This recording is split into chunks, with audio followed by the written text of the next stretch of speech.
Hello and welcome to lecture number 3. Today's topic will be civil liberties. We'll explore the Bill of Rights in a fair amount of detail.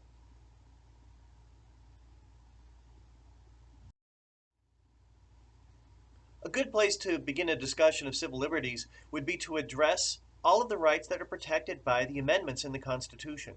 What you want to be able to do is you want to be able to rewrite different amendments included in the Bill of Rights in your own words, and then evaluate which you believe to be the most important. Just a quick description of the Bill of Rights. These were the first 10 amendments to the Constitution that were ratified by the end of 1791. These placed limits on what the government could and could not do. When it comes to the Bill of Rights, there's an important concept that's key to remember. No single right is absolute. My freedom to do something ends when it has the potential to trample on the rights of others, whether it's free speech, freedom of religion, freedom of assembly, whatever it may be. These are key limits to our individual rights. Now, we won't be exploring every single amendment included in the Bill of Rights, but we'll hit some of the highlights. Possibly the most important would be the First Amendment. Here we see the text of the First Amendment. A bunch of lawyers wrote, "Congress shall make no law respecting an establishment of religion or prohibiting the free exercise thereof," and you can read the rest of this.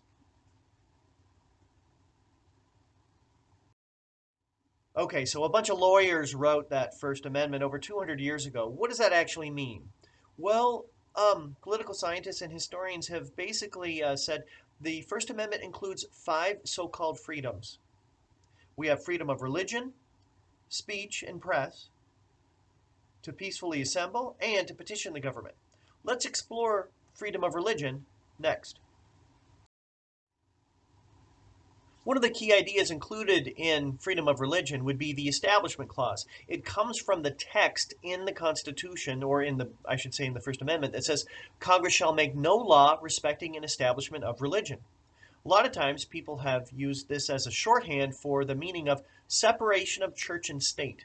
This means that the government cannot force people to belong to one church or to any church, or cannot favor one religion over another. The words separation of church and state do not appear in the Constitution. They actually were coined by the gentleman shown here, Thomas Jefferson. There's also a free exercise clause included in the First Amendment. This allows people to practice their religious beliefs with as little government involvement as possible. However, some practices can and have been prohibited. For example, if I wanted to start my own religion, and we had human sacrifice as one of our rituals, that would not be allowed. While that may be an extreme example, practices such as polygamy and snake handling have been prohibited in the past. Now, when it comes to freedom of religion, this does not mean that the government can't aid religion in some way. There was an important case called the Lemon decision from the 1970s that resulted in the so-called Lemon test. The government can provide aid to church-related schools. Let's just say something like if a parochial school, a Catholic school, wanted to combine with a public school to have busing, they could do something like that. However, there were limits to the aid that the government could provide these churches. The aid had to be secular in purpose, not for religious reasons or religious curriculum. It cannot promote one religion over another or inhibit religion, and it should not excessively involve the government. Freedom of speech and press are also included in these 5 freedoms. Free speech is protected by the Constitution. There's a clear statement that declares, "Congress shall make no law abridging freedom of speech." Yet, remember that key concept to keep in mind? No single right is absolute, so there are limits on our ability to speak. For example, we could yell fire in a movie theater, but we could be held liable for that because that could cause chaos in a stampede and people could get hurt. Here's another thing. Slander is an oral statement that's damaging to a victim, and that's illegal. We clearly have freedom of the press. Part of the First Amendment declares Congress shall make no law abridging freedom of the press, yet no single right is absolute. So we could be held for libel if we have a written statement that damages a victim's reputation. Two other rights included in the First Amendment protect our ability to assemble or to gather as long as we're peaceful. And we also have the right to petition the government. We can complain, we can write our congressmen, we can write our congresswomen, we can write our senators or the president, and actually ask the government to take action and not be held liable or go into prison for doing something like that. So let's address something that's less controversial, like the Second Amendment. Here's the text of the Second Amendment. I'll let you go ahead and read it yourselves.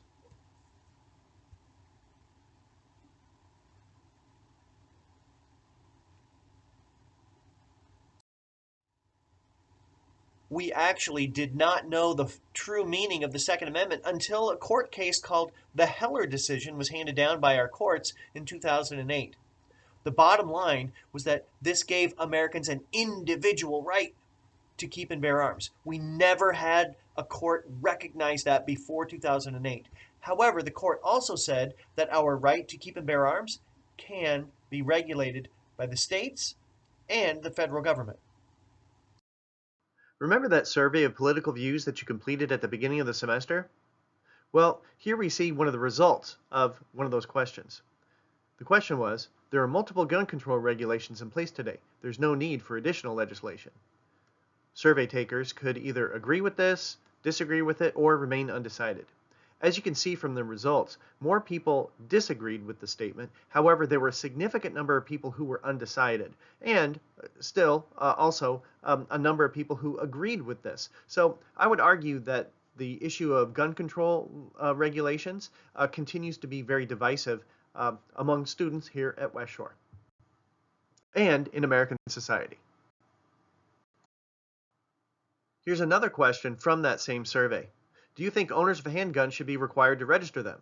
Here we see very strong support for mandates that people have their handguns registered. Handguns are a lot different than hunting rifles. And so anyway, I just thought I would share some of these results from that student survey. We'll have more throughout the course of the semester.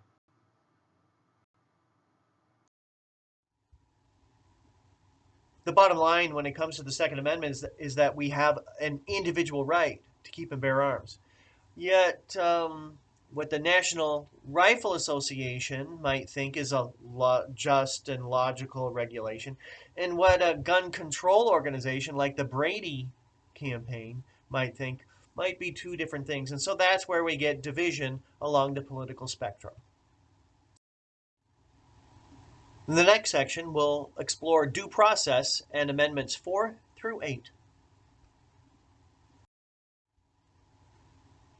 Essentially, due process requires the government to follow a set of guidelines or procedures if we are accused of a crime. These rights are found in amendments 4 through 8. The Fourth Amendment declares that we have the right to privacy in our homes. We have protection against unreasonable searches. However, no single right is absolute.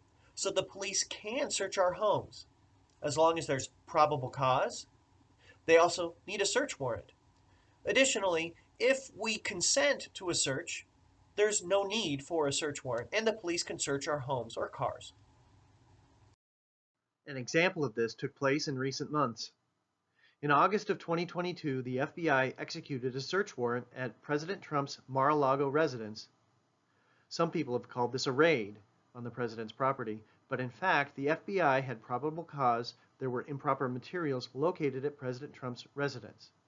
So they asked for a search warrant to search his home. This was approved by a judge.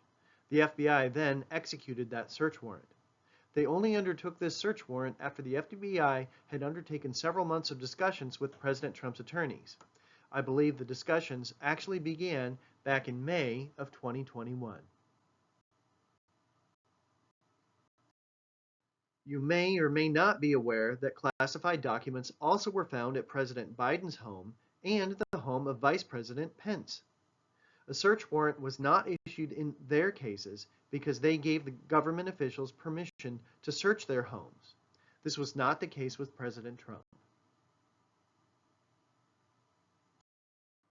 Donald Trump was scheduled to go to trial with this case in 2024. However, that trial never took place because the judge dismissed the case this summer. The prosecutors have appealed that decision, but it's unclear as to what's going to happen. It would not surprise me if more details end up coming out and we get more conclusion on this throughout the course of the semester. So we'll keep our eyes on this. The Fifth Amendment protects us in many ways. For a major crime like murder, kidnapping, bank robbery, something like that, a grand jury would need to investigate the charges against us. It couldn't just be a single prosecutor. We also have protection against double jeopardy. Essentially, this means that we cannot be charged for the same crime twice. Additional rights are also included in the Fifth Amendment. If we're accused of a crime, we cannot be forced to incriminate ourselves. And our property cannot be taken from us without due process or without fair compensation. Each of these is included in the Fifth Amendment. The Sixth Amendment also covers due process. It outlines a series of rights that defendants have. If we're accused of a crime, we have the right to a speedy trial. We also can have a jury of our peers, and that trial can take place where that alleged crime was committed. If people are testifying against us, well, we can question those people. We can also bring our own witnesses to defend ourselves. We also have the right to an attorney. And we can get one, even if we can't afford one, if we face jail time for the offense that we're charged with. I'm going to skip the Seventh Amendment, go straight to the Eighth. The Eighth is pretty straightforward. It protects us against cruel and unusual punishment. For example, the government can't torture us. Also, the punishment for a crime should fit the crime. I did want to address the Ninth Amendment as well. Here's the text of the Ninth Amendment. A bunch of lawyers wrote, "The enumeration of the Constitution of certain rights shall not be construed to deny or disparage others retained by the people." What the heck is that supposed to mean? Okay, I'll try to break it down. Essentially, the Ninth Amendment argues that the Constitution and the Bill of Rights provides a list of several rights for us. However, the people have other rights as well. It would be impossible to list every single right that people have. So there are other rights that exist, they're just not written down. The last topic I'd like to address would be the issue of privacy. The word privacy doesn't appear in the Bill of Rights. However, it's seen in a variety of ways, particularly in the Fourth Amendment and Ninth Amendment. That's where it's implied. The right to privacy was applied to a woman's right to have an abortion in a Supreme Court case from the 1970s. This was Roe versus Wade. What it did was it allowed women to have access to an abortion during the first trimester of a pregnancy. During the second trimester, states could regulate access to abortions. And during the third trimester, states could prohibit abortions. I suspect many of you are familiar with the Dobbs decision, which was handed down in the summer of 2022. This struck down Roe v. Wade because the Supreme Court argued that it was egregiously wrongly decided. This is an example of judicial review our courts looking at the laws, looking at the Constitution, and they determined that the national government shouldn't be deciding this issue, but that states would decide the legal status of abortion within their state boundaries. So this is an example of one of those checks and balances put in place by the framers of the Constitution. Well, we're just about at the end. I'd like to have some concluding statements next. Now that you've gone through this lecture, you should be able to summarize the rights protected by the first 10 amendments to the Constitution. What you want to be able to do is you want to be able to show a deep understanding by rewriting them in your own words and describing the rights that are protected. You'll also want to evaluate which you believe to be the single most important right. Well, that's it for today. I hope you learned something new. Take care, and we'll see you again soon.